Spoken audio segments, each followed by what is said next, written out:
9:19, 1 hora y 11 minutos. 1 hora y 11 minutos, no, quedan 42 minutos para que se produzca el cierre de la renta variable estadounidense. Continúan las caídas en los índices, aunque se han relajado un poquito esas caídas. Víctor Hugo Rodríguez, Negocios Televisión en América, bienvenido.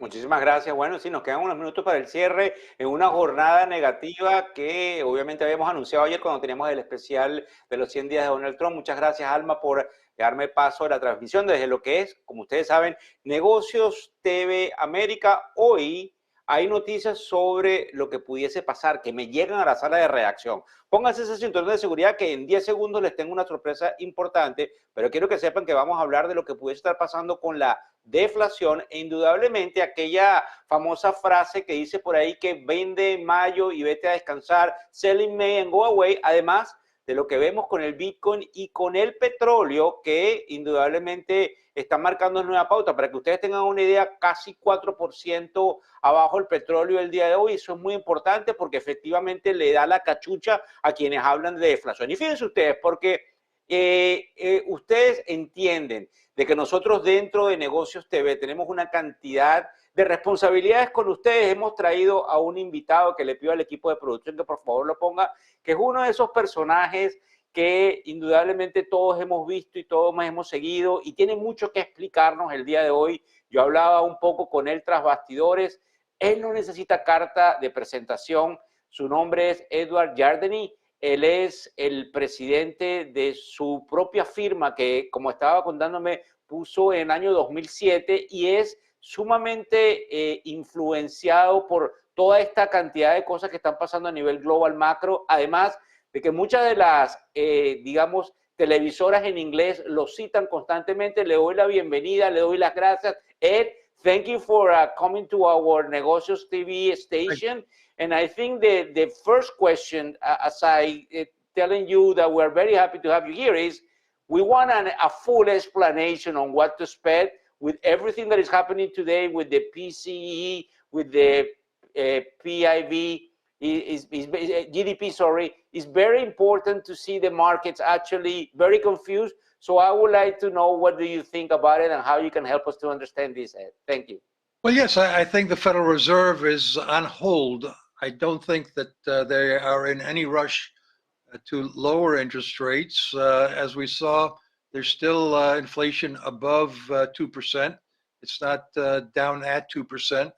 And this was March data, first quarter data, that will be followed by some inflationary pressures from the tariffs. And I think the Fed hopes that the tariffs will create a temporary inflation problem, but they're not sure of that. And so I think as a result of that, the Fed will not be lowering interest rates anytime soon. The first quarter GDP numbers really weren't all that weak. There was a huge increase in imports as retailers and wholesalers tried to buy before the tariffs, and that depressed the GDP numbers. But the consumer was still quite strong, and capital spending was very strong. Apparently, businesses are coming back and increasing their productive capacities in the United States. So it's, I think on balance, the news is still pretty good and really doesn't require the Fed to lower interest rates. Listen, and I hear you recently in other interviews that you've been doing across the media that you mentioned that probably you don't see that we are in a bear market. You think that we still on an uptrend with a correction. Correction, yes. And obviously we are in that trading range where we saw the low. I think it was April the 8th of around 4,800. And then obviously we're right there at 55. What do you think it should happen? Because obviously we're at that range and there is still plenty of data we need to basically understand, which is probably the non-farm payroll on Friday. And we also going to see what the Fed is going to do next week, if they're going to change the language. And obviously the 10 years at 416 is kind of pricing a potential change of the language. Right. I want your explanation towards that, because that is the only way you can regain certain levels on the tech. And obviously they are reporting today and tomorrow. Well, I think the stock market's actually holding up surprisingly well. There are a lot of economists who think that we are going into a recession. It's certainly a possible scenario. I think that there is certainly a recession risk, but I'm thinking that the economy is going to avoid a recession this year. It may be very slow growth, but I think the stock market is looking past this year into 2026. I think we made a low, as you said, on April 8th. That was a correction low. The market was down a little over 18%. It did not go into a bear market territory, and the Nasdaq did, but only for a few days, and that's rebounded as well.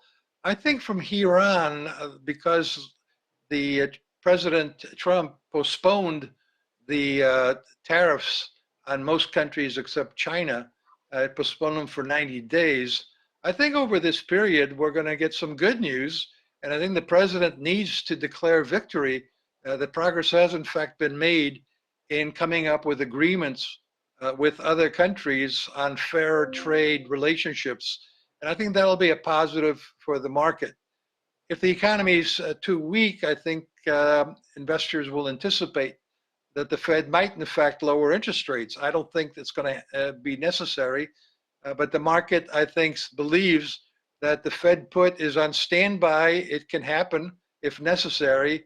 And meanwhile, the Trump put is back because thanks to the sharp sell-off in the stock and bond markets, the Trump administration has become a little less aggressive in the tariff area and seems to be looking for deals. And so I think they're going to have to declare victory on this issue by the summer and move on to other issues that will help the economy. This is not a development that is good for the economy. And if it's not good for the economy, they very much have to worry about losing the midterm elections in Congress at the end of next year. And it's not too early to start worrying about that for the administration. Two things. You mentioned, again, in other outlets, and again, I've been reviewing with the production team, that you're seeing that the rates should be, I mean, the 10 years potentially around 450. Today we're at 416. Yep. And not only that, but if you really take into consideration that we are pricing the ADP this morning, and today is the last day of April. So if somebody's seeing this show after April 30, so we have the ADP at 62,000. We don't know what is going to be the non-FAR on Friday, the first Friday of May. Right. But what is your opinion if we have a collapse on unemployment and also people laying off, companies laying off people because they don't know how to price, they don't know how to really add with this huge tariff. And you mentioned that you don't think the Fed might cut, but that will accelerate their dynamic. Of course, if President Trump is knocking and saying, you have to cut rates. What do you think about that, Ed? It's a sensible scenario. It's certainly possible. I think we're going to see some very strong consumer spending in April, May, June, because a lot of consumers are scrambling to buy before the prices go up. A lot of consumers are going to be concerned about kind of a COVID situation where certain products are not available at the stores they go to. So we may have some actual strength in consumer spending, but you're right. We could have some weakness in the employment front. ADP was weak. We'll see what non-farm payrolls do on Friday. We're looking for 150,000. Maybe it's going to be 100,000. I don't see a collapse in employment. We already have some employment indicators that suggest the labor market's still doing reasonably well. Workers are hard to find, especially skilled workers and good workers. So I don't think companies are just going to fire people. Maybe they'll slow the hiring pace, and that could lead to an increase in the unemployment rate. But again, I think the market has already discounted some weakness in the economy, some weakness in the labor market. You know, over the past 3 years, there's a lot of talk about a recession. We were among the few that said that we thought the consumer would remain surprisingly resilient. And that's because there's a lot of baby boomers that are retiring. And the baby boomers have $80 trillion, not billion, $80 trillion of net worth. And as they retire, they're spending that money. And that's one of the areas of strength for consumer spending. And capital spending is actually being held up by technology capital spending. There's not much evidence that that's suddenly going to collapse. So I think the resilience of the economy will show through. And I think it showed through in the first quarter because sales to private domestic consumers, including businesses and individual households, that was up 3%, which is really quite impressive. Listen, I'm very happy that you are super positive because obviously I'm on a perma bull, and it's nice to see you so basically looking forward 2026. The other thing that captured my attention, and I think it's important for the people to understand this concept, is that obviously you mentioned that there was an uptrend on the dollar that started in 2010. Yeah. And I was listening you saying that even though we have some retracement, and if you see the dollar index, it was around 9% or so, you're mentioning that there is other method that the Fed and other important institutions measure the value of the currency, that you see the retracement a little bit lower than the 9%, of course. But there is other people telling us that in the Mar-a-Lago, which is this place where President Trump was previously to Jan 20, they were discussing the devaluation of the dollar as part of the policy. So I want your explanation on that, because it's pretty important to understand that, which affect the carry trade and few other trade balances and stuff, specifically with other countries that have a lot of influence, like the Japan economy, and obviously a few other countries. I want to understand that a little bit better, because obviously we see the euro now going at 114. Yesterday, I think, was 115 or a couple of days ago. People are calling it 125, and I obviously want your opinion on that and the theory behind it, please. Well, look, a lot of people look at the dollar index, the DXY, sometimes called Dixie. There's futures in the Dixie. The problem is the Dixie has fixed weights for countries. So the euro accounts for more than half of the Dixie index, of this so-called dollar index. It's not a trade-weighted index. It's a very very fixed kind of instrument, and it basically reflects the volatility of the euro. The Federal Reserve puts out daily data on a broad trade-weighted dollar. By the way, the MSCI organization also puts out a similar index. And what that shows is that since the beginning of the year, while the dollar fell by about 9% on the DXY basis, on the other basis, on the actual trade determined basis, that was down about 4.5%. This is not exactly a calamity. This is not a major devaluation of the dollar. And there has been an upward trend with a lot of volatility since 2010. And I don't think that changes. I do think that central banks are trying to diversify into gold. And maybe some of them are diversifying their reserves into euros. And global investors, I think, jumped out of the Magnificent Seven at the beginning of the year as they started to decline, and went to Europe and maybe to China to find lower valuation multiples. But I don't see a lot to get excited about in either China or Europe. And meanwhile, the United States has the world's largest capital market. It's the most liquid capital market. And the US economy is still the world's major consumer economy. So I don't see that the dollar is going to go into a major depreciation here. Listen, we have around 40 seconds, 30 seconds, but I need to ask you about these people that are basically calling that we might see deflation. And obviously the oil today is down almost 4%, and it's been coming down and coming down. And they say now that the soybeans and few other commodities are starting to see a a kind of a correction. What do you think about that? And obviously that's not right now. It might be the last quarter of 2025, but it's extremely important in terms of interest rate and all the dynamics. And you call that, no, capital expenditure has been going up and you see a resilient economy. Mm-hmm. But obviously the Chinese, let's say, deflation might be contaminating the whole world. And I want your opinion. I think you're a great expert explaining that to the audience there. Well, look, deflation is not a tragedy. There have been periods of deflation that are associated with productivity. And I do think that productivity growth has been making a comeback, particularly in the United States, and that could help to actually keep a lid on inflation and maybe even produce some deflation. Oil is a very important commodity, as other commodities like soybeans, but oil is particularly important because it is such an important input for just about every industry.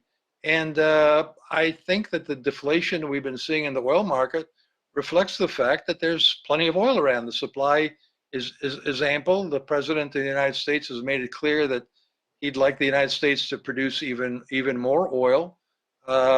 And at the same time, the demand for oil is being affected by electric vehicles. China has moved very quickly to electric vehicles, so they're increasingly using electricity rather than gasoline to power their cars. I think this was a very welcome development.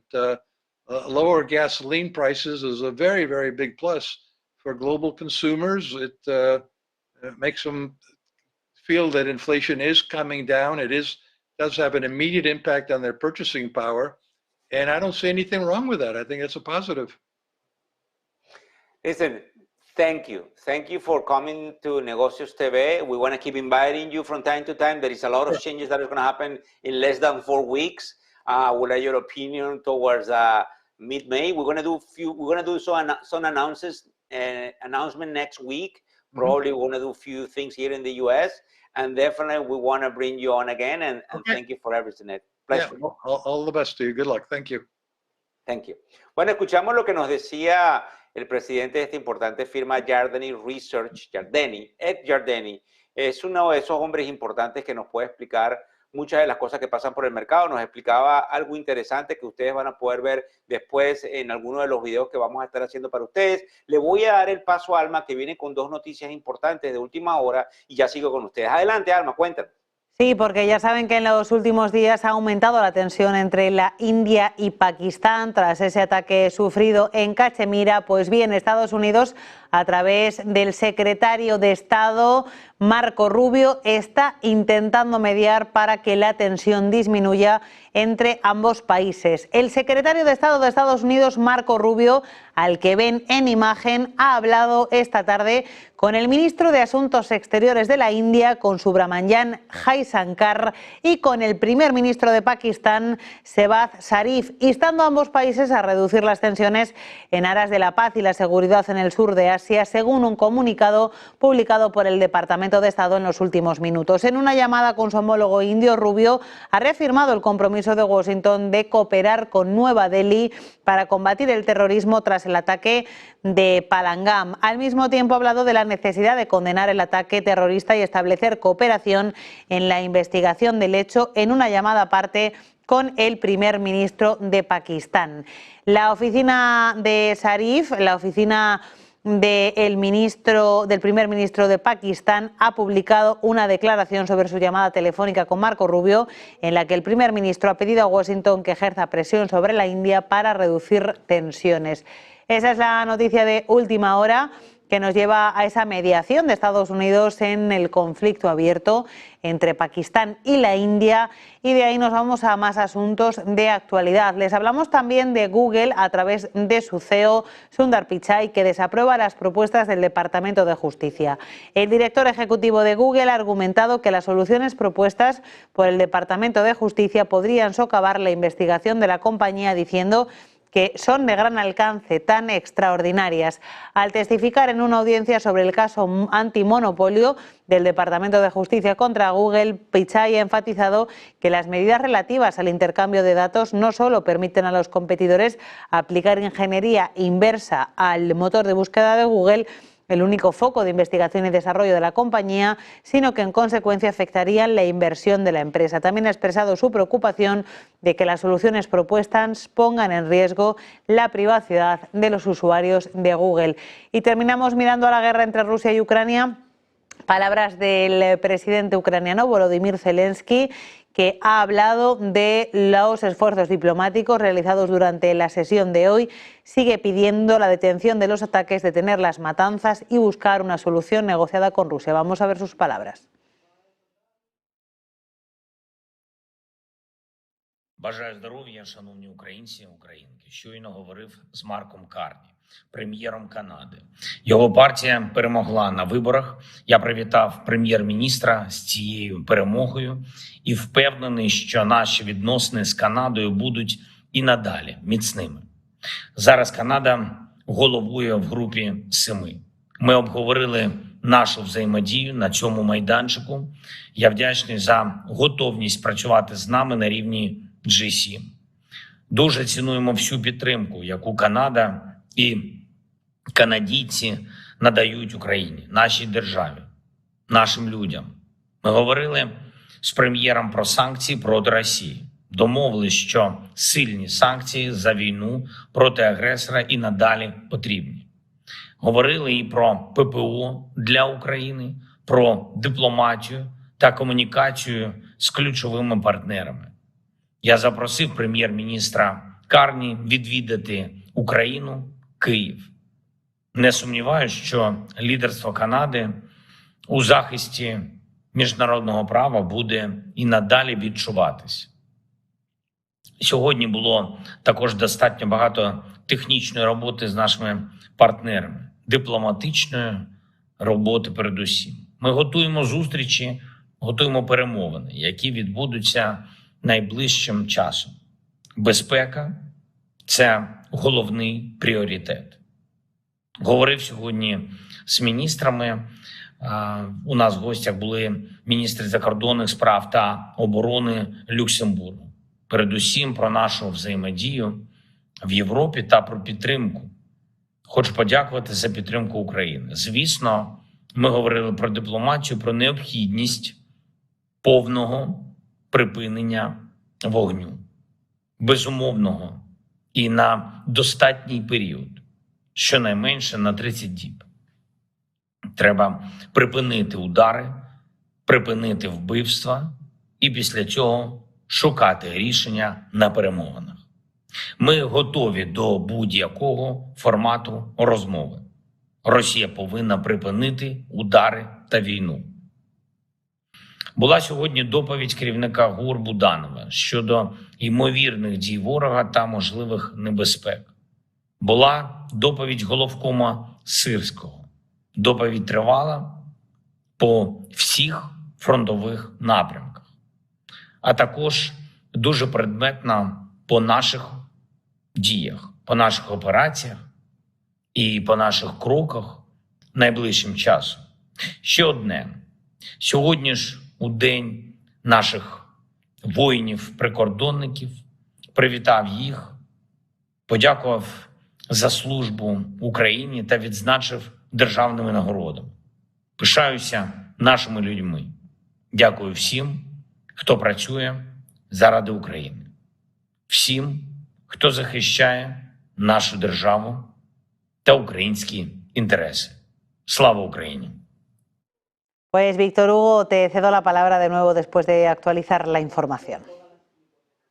Bueno, muchísimas gracias, Alma. Estamos, en definitiva, observando todo esto que sucede, que también es lamentable. No podemos perderle digamos, la vista a todo eso que sucede en Ucrania, porque pasa fundamentalmente por esa promesa que nos hizo el presidente Trump de que tan pronto al llegar a la Casa Blanca él acababa con la guerra. Vamos a ir rápido para que ustedes entiendan lo que yo les quería poner allí. Voy a poner rápidamente la primera lámina que tenemos, porque una de las cosas que me llama la atención, y lo toqué con Yardeni, es el hecho de que hay algunas posibilidades que puedan caracterizar un estancamiento prolongado de los precios y una baja en la actividad económica, y él, a pesar de que está sumamente positivo en la economía, él no quiso deslastrarse de esa cantidad de información que nos llega, donde yo me atreví hace unos días atrás a decirle que podía haber un efecto importante de deflación porque los responsables de la política económica de los gobiernos no están tomando en cuenta la posibilidad de recortar tasas de interés antes de que aparezcan las grietas, y esas grietas indudablemente podría pasar al mercado laboral. Tuvimos hoy la cifra del ADP, que también la discutí con Ed Jardeni. Sin embargo, no sabemos qué puede pasar el viernes con el número del empleo, y algunos nos dicen que hay que evitar la tecnología y evitar los activos cíclicos, porque obviamente esto es quizás lo que pueden tener algún tipo de depreciación más que proporcional. En otra orden de ideas, también es importante que algunos resultados empresariales decepcionantes, como el de Norillas Cruise Line, el de Starboard, el de Super Microcomputer, hicieron que obviamente los mercados tuviesen esa caída del día de hoy. Sin embargo, afortunadamente han ido comprando el mercado, porque para que ustedes tengan una idea, cuando son las 3:44 de la tarde hora del este de los Estados Unidos, el Nasdaq, el Standard & Poor's 500 y el Dow Jones está 0.81, 0.57 y 0.30% a la baja, pero estaban un poquito peor hace un rato atrás, además de que todos estos datos económicos mostraron una contracción con el Producto Interno Bruto, pero indudablemente el índice que mide la parte de la inflación, que es el PCE, que es el Personal Consumption Expenditure, fue sorprendentemente más alto para todo el trimestre, y eso aumenta indudablemente los temores inflacionarios. Sin embargo, cuando los desglosamos, nos damos cuenta que todavía, como digo yo, no llega la sangre al río, y que indudablemente hay algunos que observaron esto como una posibilidad de que realmente la inflación no esté haciendo de las suyas, como muchos temían, además de que probablemente esa contracción no era tan negativa como se argumentaba al inicio. Sin embargo, obviamente la Casa Blanca sigue promoviendo optimismo con los acuerdos comerciales, y esto tiene a los mercados, como ustedes están viendo, en esa espera de que por favor nos digan algo positivo, además de que, como ustedes saben, la semana que viene tenemos importantes informaciones con respecto a las tasas de interés. Hay un viejo adagio que dice sell in May and go away, que es una regla antigua que vuelve a resonar en el mercado, porque indudablemente ese rebote que tenemos hoy por hoy nos hace llegar a esa banda de los 5.500 en el Standard & Poor's 500, y hay algunos que dicen, vuelvo a la redundancia, 5.500 en el Standard & Poor's 500, y obviamente hay una regla antigua que dice vende en mayo y lárgate, y eso es una máxima que advierte sobre la debilidad del mercado de las acciones entre mayo y octubre, y es frecuentemente usada por quienes son más cautelosos. Desde 1993, básicamente un fondo que sigue el Standard & Poor's 500 entre mayo y octubre ha generado un 171% de retorno acumulado aplicando todo esto que está allí, y obviamente ellos dicen que es muy importante que nosotros tomemos en cuenta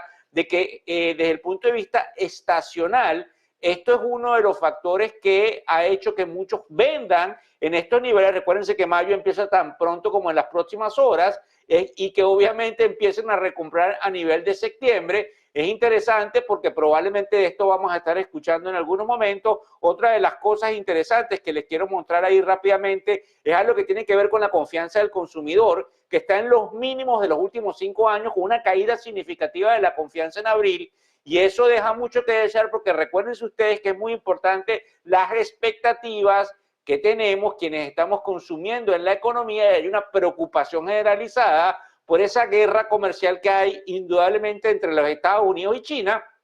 Indudablemente hay otros que dicen que hay un mayor nivel de pesimismo por una gran recesión, pero nos contaba Ed Jardeni, Víctor, tenemos 3 años hablando de recesión, la recesión nunca llega, y más bien lo que puede haber es nuevamente una tranquilidad en los mercados, y que los mercados realmente miren lo que viene en el 2026 y nunca caigan en ese proceso de recesión. Otra de las cosas que también me llama la atención, para que ustedes la vean, como lo pongo ahí en pantalla, es que le tenemos que dar la razón a los más jóvenes que dicen que el Bitcoin superó al oro y a las acciones tecnológicas en abril, y ha registrado un repunte de aproximadamente el 12% en el mes. Y si se ve en la pantalla, como ustedes están viendo allí, con esa línea fundamentalmente en negro, él le ha ganado desde que Donald Trump obviamente ha tomado posesión, y sigue siendo un nivel importante de refugio. Y obviamente es interesante que lo observemos, porque en cualquier momento en el que haya algún apetito hacia el riesgo,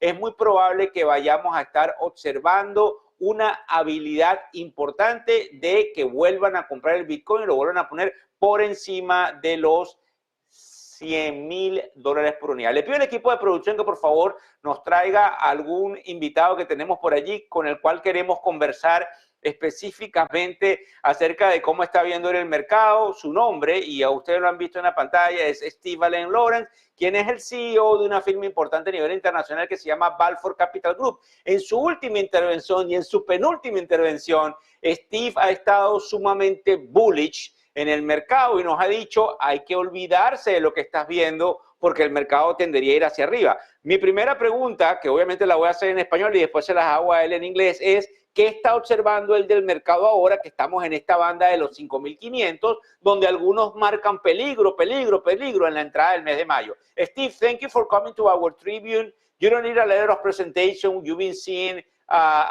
being a casual guest in our program. I would like to ask you about this trading range. And obviously, the low range is like a 5,100 in the S&P. The low was 4,800 or around 4,836 in around April the 8th. And then you call that you need to buy any retracement. And I would like your opinion now where we have this data coming. We have the non-farm payroll on Friday. So what is your opinion for the next few days, if you have any, and an explanation that you can give us about it? And thank you for coming, Steve. Well, like always, thank you for having me on here, and anything I can do to, try to educate the viewers about what's going on is very important to me. Okay, what I can tell you is this, all right, the geopolitical events between the United States and China, they're coming to a resolution right now, and we're seeing that. The markets, this is a big day for Meta and the tech companies today. My opinion is as follows. We're going higher here. I mean, you're going to see two things happening. The first is the geopolitical events can only forecast the psychology of the markets. Okay, so not $1 has changed hands yet, and you're seeing how the implication of the psychology of fear. But what you're also going to see is a guy like Zuckerberg. Okay, he's a brilliant guy. You have to give credit where credit is due. Okay, and you will see, in my humble opinion, okay, because the market can humble you in a second, we're going to go much higher here in the United States, because the United States and China is also going to go much higher. The whole world is going to go much higher. All of it's going higher. Because when you want to be able to, all of it, meaning the US is going higher, China's going higher, we're all going to go higher at the end of the day. Why? Because what are you going to actually put your money into? I mean, you're going to put your money into a CD, okay? You're much better off being diversified globally. And that's what the market is actually telling you. The Hang Seng has gone higher, okay? Now with the geopolitical events, what we're going to see is companies like Facebook, Microsoft. I mean, Microsoft is writing, I think, 20% of their code via AI. All right, so the market is coming up and the society is coming up with new economies that are being created. And I think not only does the Trump administration understand that, they understand the reality of negotiations, and so do the Chinese. Okay. And at the end of the day, the two conjoined twins will be shaking hands because they need to. It's best for both of them. And that's my opinion. So I have to applaud that, because I remember when you told us to buy the market, we collapsed. I was kind of mentally calling you out. I never called you back, but I was saying Steve was wrong, but I was probably in the wrong appreciation, because the market went back to this range. And as you've been speaking, and we interviewed a few minutes ago Ed Jardini, the market were lower, and for some reason they are buying the market in the last 10 minutes. Maybe you just saw the market. You just saw the market. I mean, listen, the market was down 800, and okay, when you say that the volatility isn't here, it's absolutely here. Okay, the volatility is here because there's uncertainty. Okay, so when there's uncertainty and when there's fear, okay, you buy less, but you have to buy quality companies, and there are a lot of quality companies out there, all over the world. It's all about the people who manage the companies, and the sentiment is the sentiment. The average investor isn't fortunate enough to see the entire global picture. And that's what the investor needs to understand, that the world is one, whether they want to accept it or not.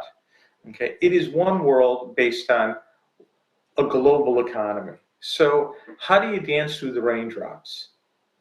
The only way to dance through the raindrops, you never can own too much of anything, because then you're really taking just way too much risk. And you're going to be able to look back and look at the history of markets in general. And Steve, quick question. We have around a couple of minutes before I have to start reporting the close, but I want your opinion, and I know you're pretty good at it, on actionable trade ideas. We are in front of this trading range, and what sector or specific companies you think are important to put a buy? If you are bullish, obviously, and asking you to tell me what we should buy, and if you have any recommendation that you think are important, we would like to understand that. If it's either a sector, an ETF, or if it's perhaps an individual company that you think it will be worth it to keep it in the portfolio for the next 14 weeks, and you can actually give us a kind of a summary in the next 90 seconds, please. Okay, in the next 90 seconds, in my opinion, you have to try to own companies like Visa, MasterCard, PayPal, okay, companies in fintech that have high growth. On the consumer side, you can't go wrong by buying Procter & Gamble, all right, and Walmart, the big names. On the more speculative side, pharma is a buy. It's a buy in the healthcare sector. If you're ultra speculative, I would start picking up energy stocks here. I would be picking up Exxon. I would be picking up Valero in very small size. And I would be picking up the refineries. And as far as commodities, they're just long-term bullish. That's it. They're long-term bullish. I'm very happy that you are coming to us, and I'm super happy that you've been right, telling us to basically buy the markets. And today I'm gonna probably, have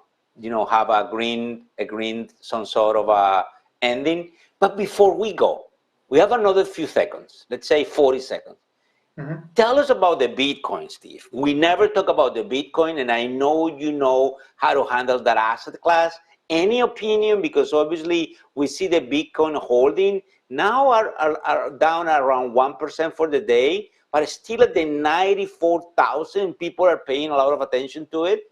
What is your opinion, Steve? What is the opinion of Balfour Capital Group about the Bitcoin, please? The Bitcoin is driven by the ETFs, okay? And we know, okay, that the ETFs are controlling the Bitcoin, which means this: the Bitcoin will go higher, all right? But you have to understand this with the Bitcoin. The volatility is that extreme. What's 2-3%? But remember, today it's actually become a true asset class that has many correlations. What's the correlation between the Bitcoin, gold, 2-year notes, and NVIDIA? So these are all the new correlations that are being developed within the market. Just like there are relationships between WTI, West Texas Intermediate Crude Oil, and Brent, okay? So when there are new relationships that are developing, that's what you're going to see, because it's telling you, the market is telling you it has become an asset class. And in conclusion, the Bitcoin will go higher. Well, we're gonna book it. You told us a couple of weeks ago to buy. You were right. Markets tank, and then you probably buy an opportunity, put a bid on it. You're saying that any retracement we should buy it back. We're gonna bring you back in a couple of weeks, perhaps, and then try to validate your opinion. Thank you for coming, Steve. Thank you for accepting our invitation to the show, and we'll get back to you pretty soon to bring you back, you and your team. Thank you. Well, thank you, Victor. You have a wonderful day. Okay, thank you very much for the opportunity to speak to the public. Buenos días. Bueno, ya escuchamos entonces a Steve, a Lane Lawrence, quien es el CEO de una compañía que se llama Balfour Capital Group, y él nos está explicando indudablemente lo que él percibe que debe estar pasando en el mercado. Él ha estado bastante bullish, por ponerlo desde ese punto de vista, Él ha venido diferenciándose de muchos de los invitados que han estado más cautelosos. Él ha dicho sinceramente, hay que comprar los Estados Unidos. Y cuando estábamos hablando con Ed Jardini, realmente nos estaba explicando que eso que se llama el excepcionalismo del mercado no iba a caer y que efectivamente nosotros íbamos a ver algún tipo de compras. Inclusive se atrevió a decir que en cualquier momento el presidente Trump salía cantando victoria porque iba a poner a todos estos países en la mesa de negociaciones e iba a salir con unos acuerdos de aranceles que nos permita tener alguna actividad, inclusive de recortar impuestos para los que ganen menos. Oigan bien esto, de $200,000 en los Estados Unidos, cuando son las 3:59 de la tarde, hora del este de los Estados Unidos, a unos apenas segundos. Debo decirle que le he salvado el juego a nuestra queridísima amiga Alma y ahí vamos directamente con la campana que nos recuerda que el mercado está cerrando en positivo hoy, el último día de abril del año 2025.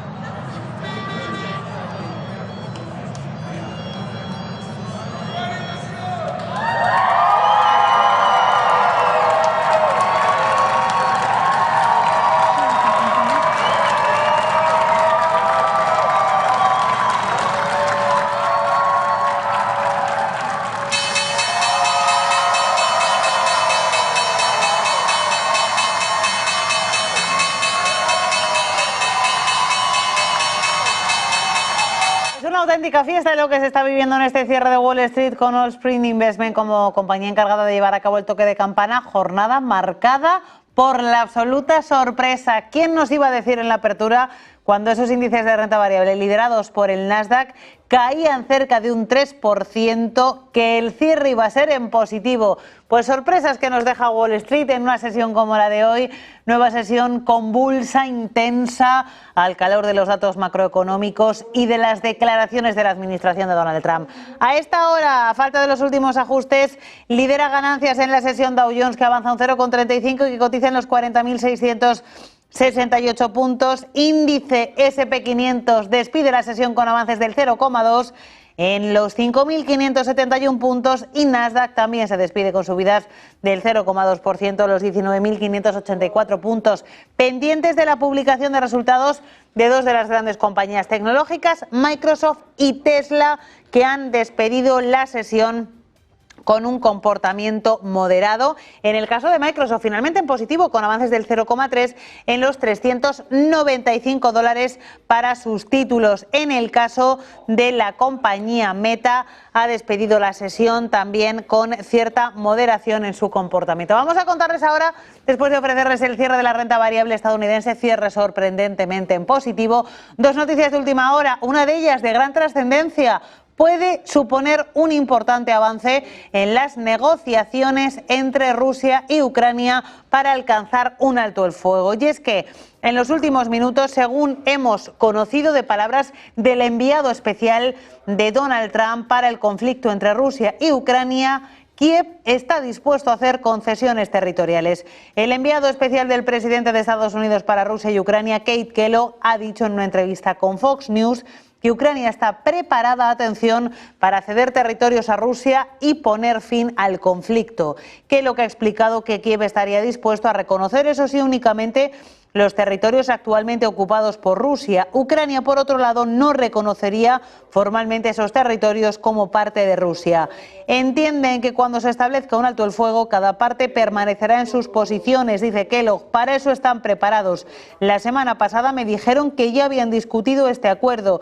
Un alto el fuego en las condiciones actuales es para lo que están preparados. Palabras de Keith Kellogg en la misma semana en la que desde el gobierno de Vladimir Putin se ponía sobre la mesa la idea de que Moscú tuviera 4 territorios, pero parte de ellos actualmente sin ocupar por parte de Rusia. Así que son informaciones diferentes. La última hora, lo que sabemos ahora mismo es que, según Keith Kellogg, el enviado especial de Trump para Rusia y Estados Unidos, estamos hablando de que Ucrania estaría preparada para ceder territorio a Rusia y poner fin al conflicto. Precisamente se refería en los últimos minutos Volodymyr Zelensky, el presidente ucraniano, a esa necesidad de poner fin a la guerra.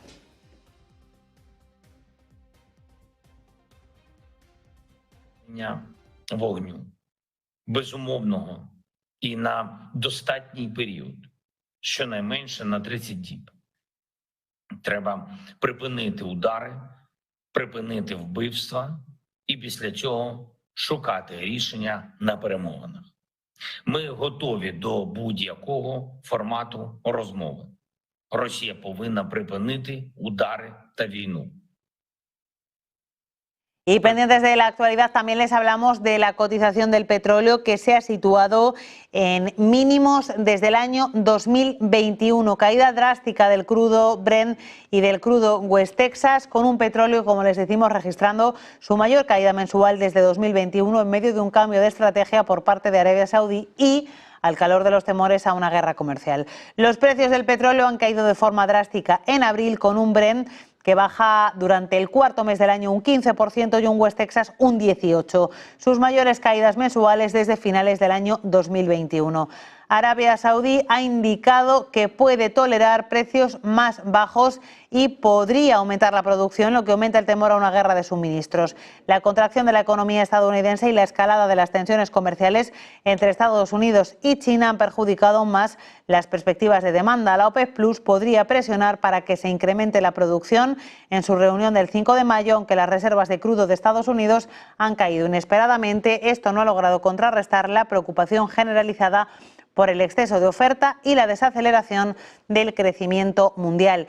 Y nos vamos con esa publicación de resultados. Estábamos pendientes de ella y ya la tenemos. Ya tenemos publicación de las cuentas de Microsoft. A esta hora los ingresos de Microsoft aumentan un 13% hasta los 70.100 millones de dólares. Crecimiento de los ingresos de Tesla, como les estamos contando, un 13% hasta los 70.100 millones de dólares. Es la noticia de última hora que conocemos en este momento.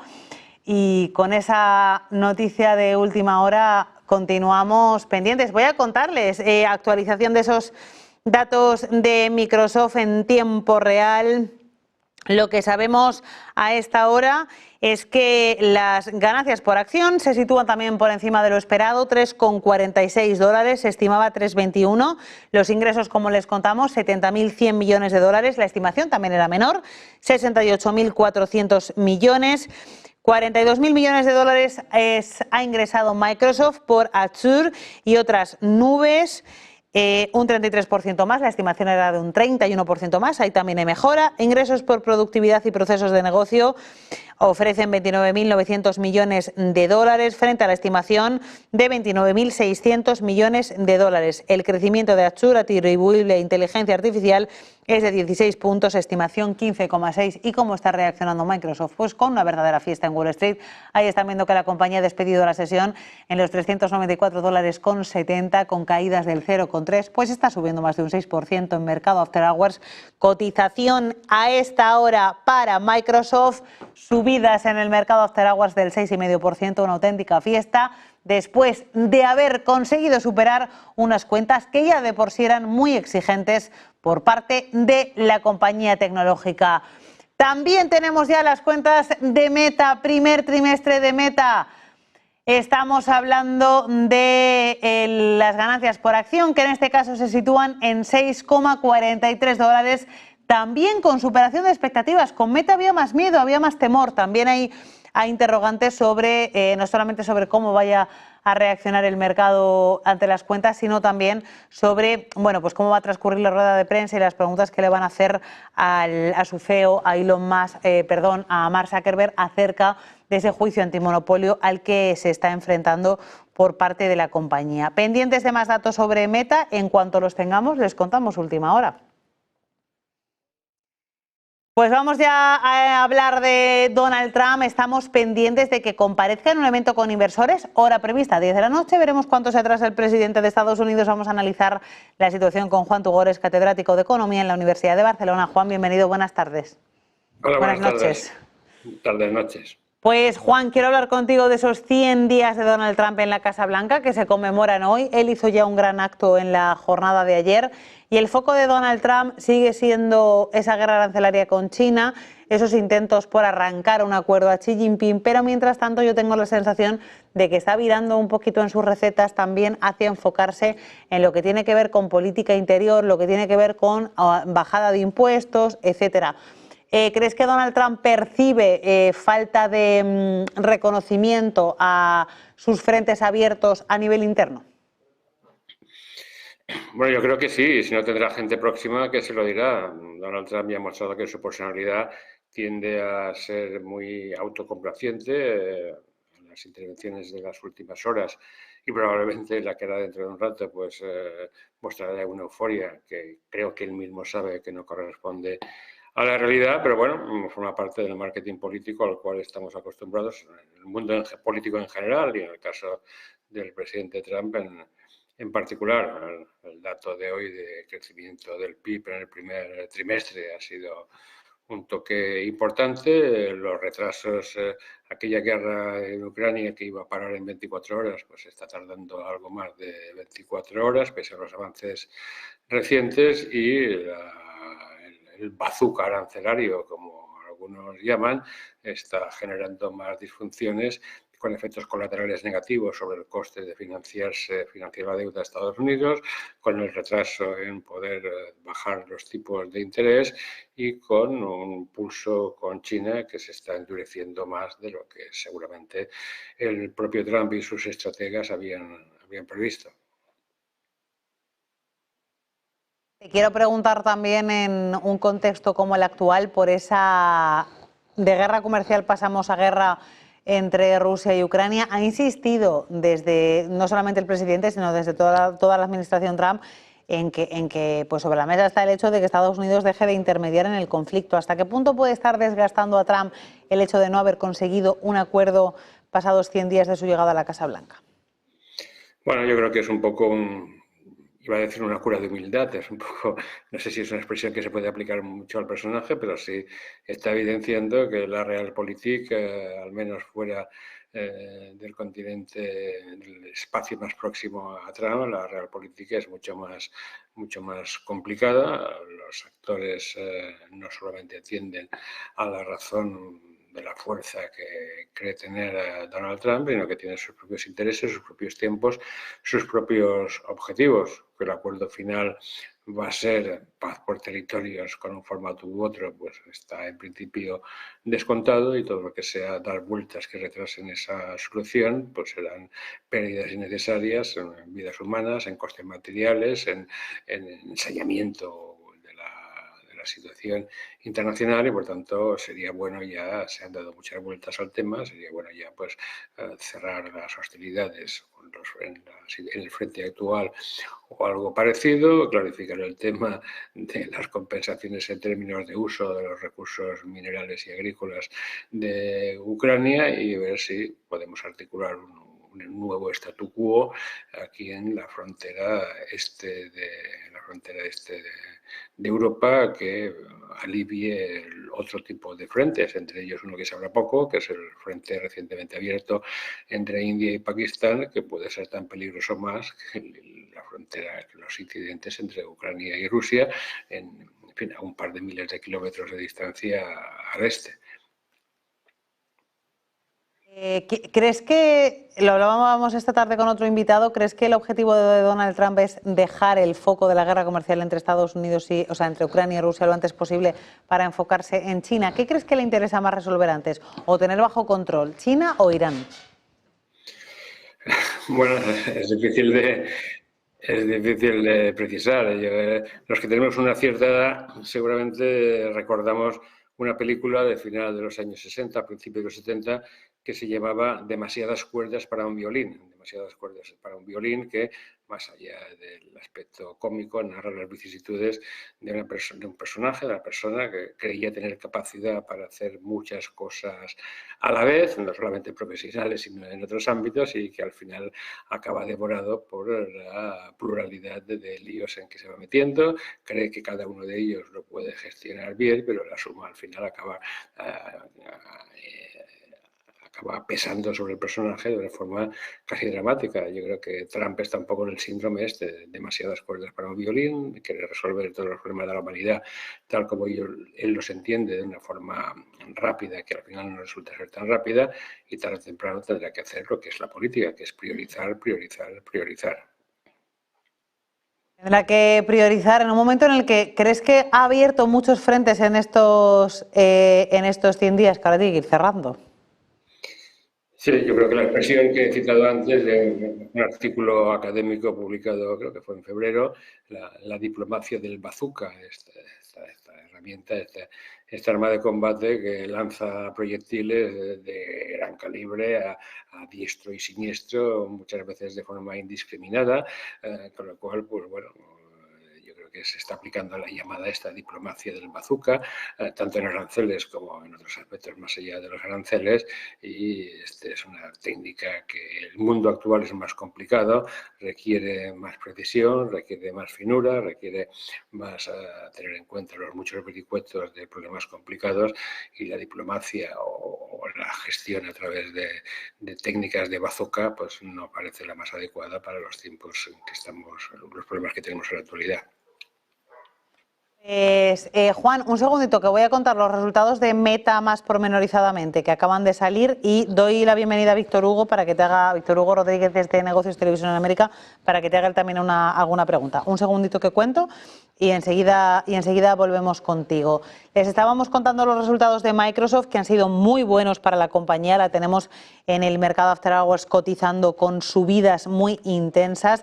Y también les vamos a contar los resultados de la otra compañía a la que estábamos esperando. Es el caso de Meta, que también ha rendido con unas cuentas mejores de lo esperado. Concretamente les contamos que el beneficio por acción ha sido de $6,43, aumentando, ojo, un 37% año tras año y superando expectativas de analistas. Los ingresos en el primer trimestre del año 2025 para Meta han ascendido a 42.300 millones, es un 16% más en comparación con el mismo periodo de 2024. Ingresos netos 35% de subida, subiendo a 16.600 millones de dólares. Hemos tenido un comienzo de año sólido para un año importante. Nuestra comunidad sigue creciendo y nuestro negocio está teniendo un excelente desempeño. Estamos logrando buenos avances con las gafas de IA y Meta AI, que ya cuenta con más de 1.000 millones de usuarios activos mensuales, ha dicho Mark Zuckerberg. Vamos a ver en tiempo real cómo están cotizando en After Hours los resultados tanto de Microsoft como de Meta. En el caso de Microsoft están subiendo los resultados, se disparan cerca de un 6%, un 5,86, ya cotizando por encima de $418. Han cerrado por debajo de 400, en 395. En el caso de los resultados en After Hours para Meta, vemos como la compañía también se impulsa con solidez, no tanto pero sube, 3,28%, $566,96.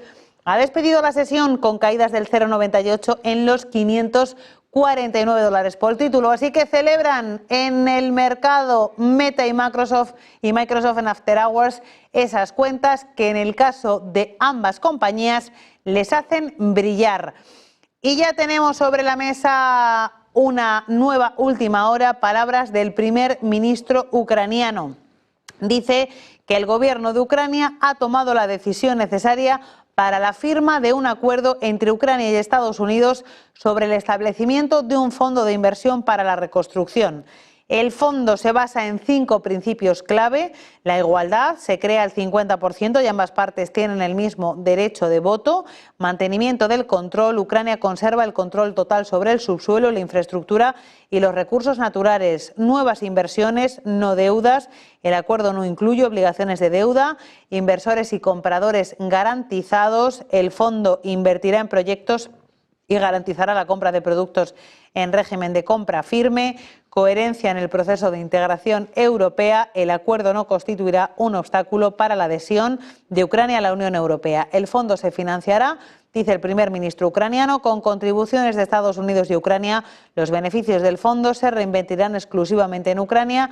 Gracias a este acuerdo podremos atraer importantes recursos para la reconstrucción, impulsar el crecimiento económico y obtener las últimas tecnologías de nuestros socios y de un inversor estratégico, Estados Unidos. Así que Ucrania ya ofrece un acuerdo en clave de minerales con Estados Unidos. Dice su primer ministro que el gobierno ha tomado las decisiones necesarias para la firma de un acuerdo entre Ucrania y Estados Unidos. Ya habría acuerdo entre ambos territorios. Esa es la noticia de última hora.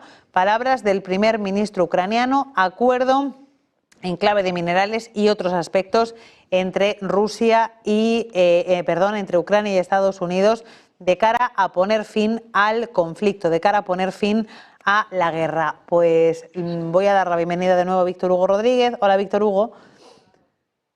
Muchas gracias. Tú sabes que una de las cosas interesantes que estábamos escuchando del profesor Juan siempre viene dado por la parte macro, que obviamente es el decano en la parte de ciencias económicas, pero estaba leyendo un poco cuando ustedes estaban conversando solas que también el profesor Juan fue el rector de la universidad. Y una de las cosas que me llamaban la atención es cuando desde el punto de vista económico hablamos siempre de las crisis. Pero hay algunos, digamos, papeles, que es como se dice en inglés, unos papers, unos documentos, profesor, que me han llegado aquí durante muchos trimestres, donde se habla de la diferencia entre los emprendedores que hay en los Estados Unidos y en Europa, y tiene mucho que ver con la dinámica de las casas de estudio y además de la posibilidad de conseguir dinero para que todos esos emprendimientos con ese capital de trabajo lleguen a ciertos niveles. Entonces me quiero salir un poco de la crisis y hablarle a esa audiencia que tenemos, que también es la más joven, que también nos sigue obviamente desde Barcelona, desde Madrid, desde España y desde otros lugares.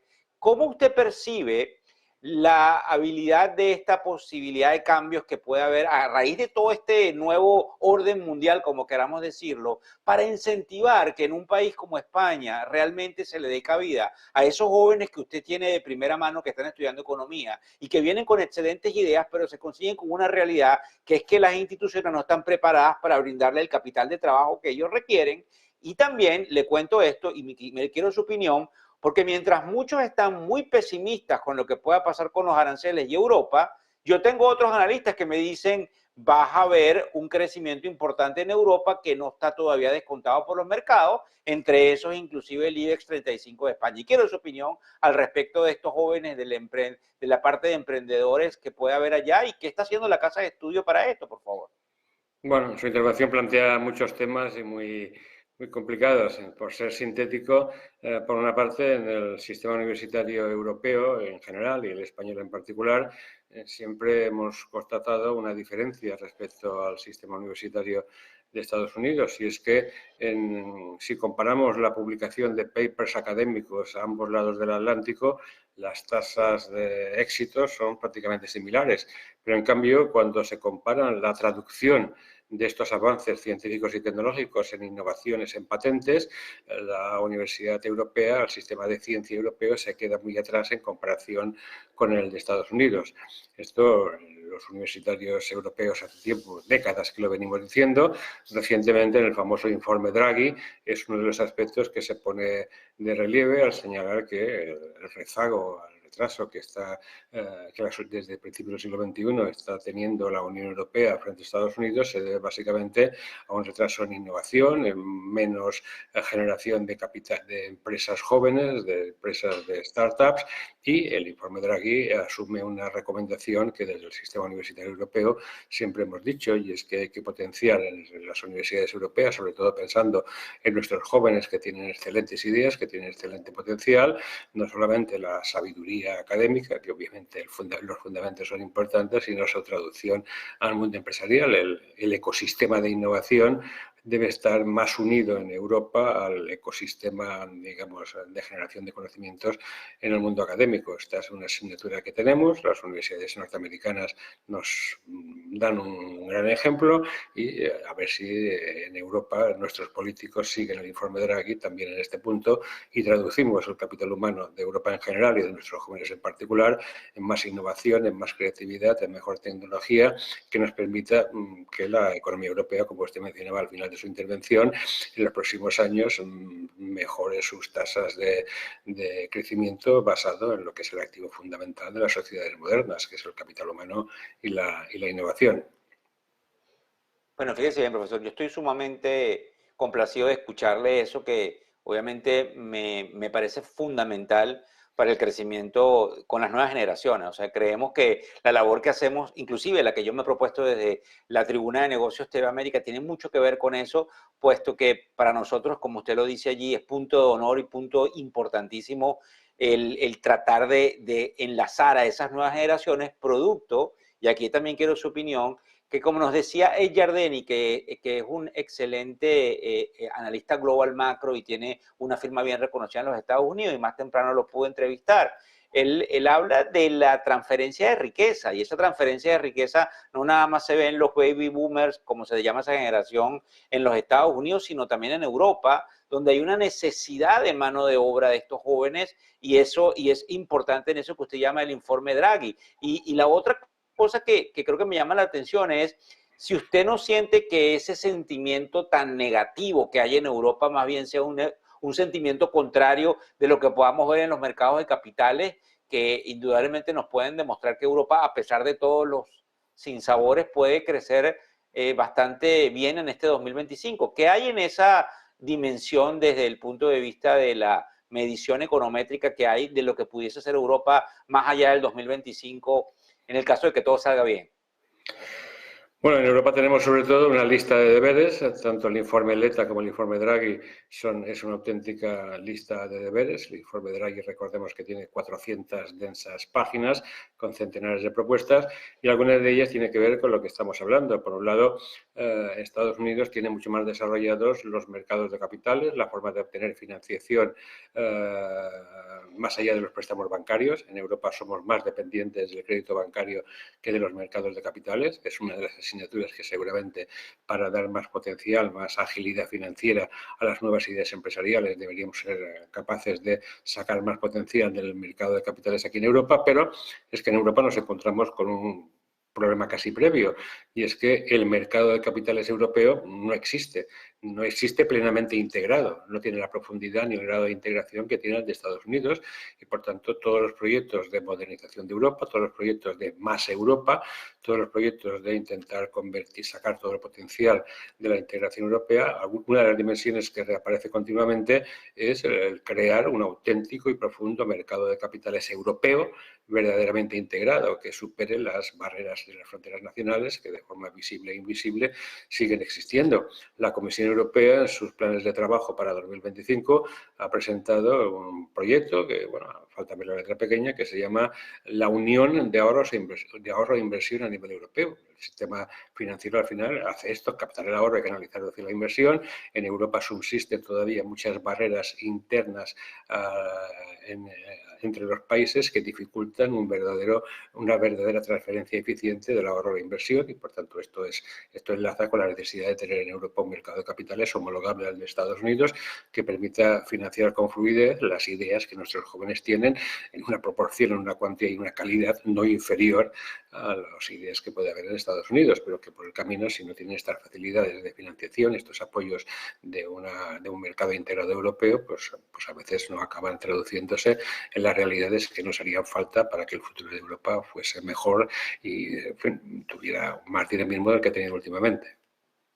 Bueno, la pregunta viene dada, profesor, precisamente por lo que yo observaba de que algunos hablan de que el excepcionalismo de la economía americana estaría por terminar. Hay una cantidad de repatriación importante de dinero que se está haciendo a los países de orígenes que han estado en alrededor de los 24, y sé que no sé si es así en español, pero alrededor de los 24 trillones de dólares, y que obviamente eso encienda, como usted dice, la necesidad de inversión dentro de Europa cuando se ve que necesita crear su propia demanda y no depender tanto del mercado americano, porque indudablemente esto es lo que va a pasar con los aranceles.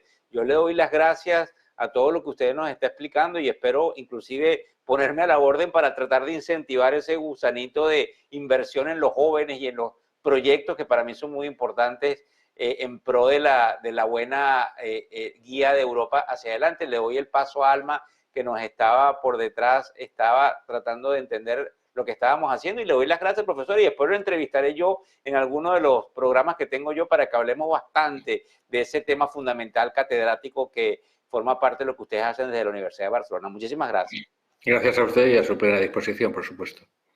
Hugo Rodríguez, Negocios Televisión en América, Juan Tugores, catedrático de Economía en la Universidad de Barcelona. Gracias a los dos. Gracias. Gracias.